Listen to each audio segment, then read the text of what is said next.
एक ऐसा खूंखार शासक जिसने जीते जी मुगलों को 7 घाट का पानी पिला दिया और मरने के बाद भी कहीं मुंह छुपाने की जगह तक नहीं दी। नमस्कार दोस्तों, स्वागत है आप सभी का हमारे YouTube चैनल पर और आप देख रहे हैं द मिस्टीरियस वर्ल्ड। ये उस समय की बात है जब औरंगजेब की दक्षिण भारत जीतने की महत्वाकांक्षा हिल्लोरी मार रही थी। 3 लाख सैनिकों की भारी सेना लेकर वह बुरहानपुर में डेरा डालकर बैठा हुआ था। उस समय मराठा शासक हुआ करते थे छत्रपति संभाजी महाराज, जिन्होंने काफी मुश्किल से गद्दी पाई थी।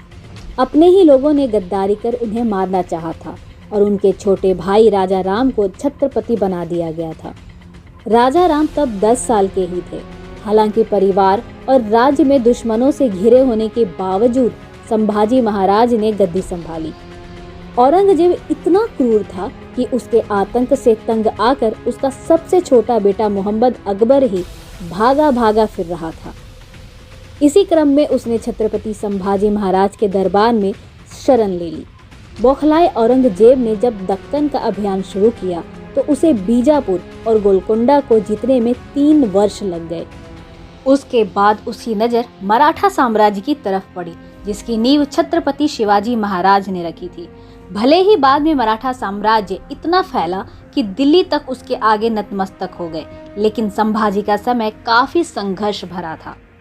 इन्हीं संघर्षों की नींव पर साहूजी महाराज और बाजीराव जैसे योद्धाओं ने एक विशाल साम्राज्य स्थापित किया। 1687 खत्म होते होते मराठा मुगल युद्ध के घाव दिखने लगे थे। छत्रपति संभाजी महाराज के सेनापति हम्बीरराव मोहिते ऐसे ही एक युद्ध में वीरगति को प्राप्त हो गए। संभाजी महाराज चारों तरफ से मुगलों से घिरे हुए थे और उनकी गतिविधियों की सूचना गद्दारों के माध्यम से औरंगजेब को लगातार मिल रही थी। संगमेश्वर पर अचानक से मुगल लड़ाका मुकर्रब खान ने धावा बोल दिया और उन्हें बंदी बना लिया। वो फरवरी 1689 का दिन था। संभाजी महाराज और कवि कलश को जोकरों की वेशभूषा में ऊंट पर बिठाकर मुगल कैंप में घुमाया गया। इस दौरान उनका अपमान करने के लिए ड्रम्स और नगाड़े बजते रहे। औरंगजेब ने छत्रपति संभाजी महाराज के सामने कई मांगे रखी और कहा कि अगर उन्होंने बात मान ली तो उनकी जान बख्श दी जाएगी। संभाजी महाराज से उनके सारे किलों को मुगलों को देने को कहा गया। उनसे कहा गया कि वे उन सभी मुगलों के नाम बताएं जो कि मराठों से मिले हुए हैं। साथ ही वे मराठा के छिपे हुए खजाने का पता भी बताएं। उन्हें इस्लाम कबूल करने को भी मजबूर किया गया। छत्रपति शिवाजी महाराज की तरह ही हौसले अपनाते हुए संभाजी महाराज ने ये सब मानने से इनकार कर दिया। छत्रपति शिवाजी को औरंगजेब की कैद से भागकर मराठा साम्राज्य की स्थापना कर छत्रपति के रूप में पदस्थापित होने में कामयाब रहे थे, लेकिन दुर्भाग्य से संभाजी महाराज को एक भयानक मौत मिली। औरंगजेब ने आदेश दिया कि छत्रपति संभाजी महाराज को प्रताड़ित करके मार डाला जाए।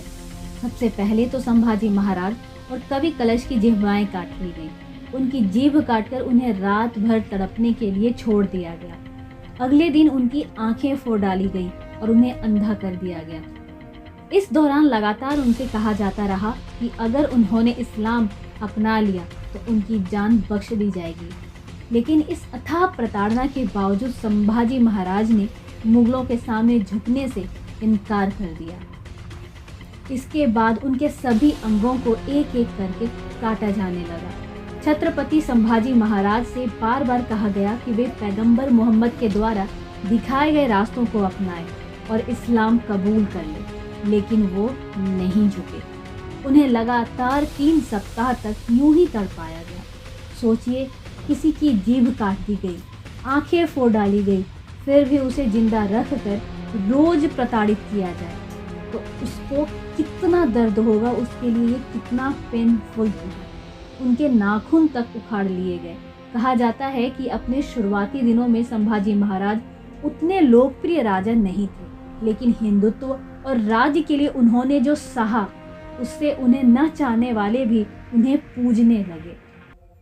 3 सप्ताह तक ऐसे ही असीम प्रताड़ना देने के बाद छत्रपति संभाजी महाराज का गला काट दिया गया। उन्हें मार डाला गया। उनके मृत शरीर को कुत्तों के सामने फेंक दिया गया। भविष्य में पूरे भारत को अपने आगोश में लेने वाले मराठा साम्राज्य की नींव रखने वाले छत्रपति शिवाजी महाराज के रक्त के साथ इस तरह के बर्ताव की खबर ने न सिर्फ मराठा बल्कि पूरे देश के लोगों के भीतर ऐसी चिंगारी उत्पन्न की जिसके बाद में मुगलों का पतन होना शुरू हो गया। वो मार्च 11 1689 का दिन था जब संभाजी महाराज की मृत्यु हुई। उनके सिर को लेकर दक्कन के कई प्रमुख शहरों में घुमाया गया। औरंगजेब ने अपना डर कायम रखने के लिए और हिंदुओं की रूह कांपाने के लिए ऐसा काम किया। नर्मदा से लेकर तुंगभद्रा तक के हर राज्य को जीतने वाले औरंगजेब की पूरे दक्षिण भारत को पूर्ण रूपेण जीतने की महत्वाकांक्षा को कभी पूरी नहीं हुई और उसके जीवन के अंतिम 20 सालों में उसने अपनी इसी सनक में अपनी 1/4 सेना भी गंवा दी। संभाजी को प्रताड़ित करके उसे आनंद मिलता था। भीमा नदी के किनारे कोरेगांव में वीर संभाजी महाराज ने अपना बलिदान दिया। उनके ही बलिदान से प्रेरणा लेकर उनके छोटे भाई राजा राम ने 20 वर्ष की उम्र में ही छत्रपति की गद्दी संभाली और सारे योद्धाओं को इकट्ठा करना शुरू कर दिया। हालांकि कुछ ही दिनों बाद काफी कम उम्र में ही बीमारी के कारण उनकी मृत्यु हो गई। फिर राजा राम की पत्नी ताराबाई ने अपने छोटे बेटे को शिवाजी द्वितीय नाम से गद्दी पर बिठाकर शासन करना शुरू। ताराबाई ने सैन्य रणनीति के गुर शिवाजी को देखकर ही सीखे थे। उनके ही संरक्षण में मराठाओं ने अपना खोया गौरव वापस लेना शुरू कर दिया। औरंगजेब को भान हो गया था कि मराठा अब अजय होते जा रहे हैं, क्योंकि उसने महारानी ताराबाई को हल्के में ले लिया था। राजा राम की मृत्यु के बाद मुगलों ने एक दूसरे को मिठाइयाँ खिलाई थी। औरंगजेब को जब मराठा की बढ़ती ताकत का एहसास हुआ तब उसके दोनों पांव कब्र में थे और वो लाचार हो गया था। संभाजी महाराज की मृत्यु के बाद उनकी पत्नी और बेटे साहू जी को औरंगजेब ने कैद कर लिया था।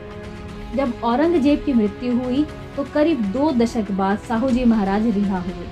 वैसे तो मुगलों ने उन्हें यूं सोचकर रिहा किया था कि वो दिल्ली के कहे अनुसार काम करेंगे, लेकिन साहू जी महाराज ने छत्रपति का पद संभालते ही मुगलों को नाको चने चबवाना शुरू कर दिया। वे अपने दादा छत्रपति शिवाजी महाराज जैसे योद्धा साबित हुए और उन्होंने 40 साल तक राज किया। बलिदानी संभाजी महाराज के पुत्र ने पूरे भारतीय उपमहाद्वीप में भगवा मराठा ध्वज फहराया। आगे जाकर बाजीराव जैसे महान योद्धाओं ने इस साम्राज्य का सफल संचालन किया। आज के वीडियो में बस इतना ही। मिलते हैं अपने अगले वीडियो में, तब तक के लिए जय श्री राम।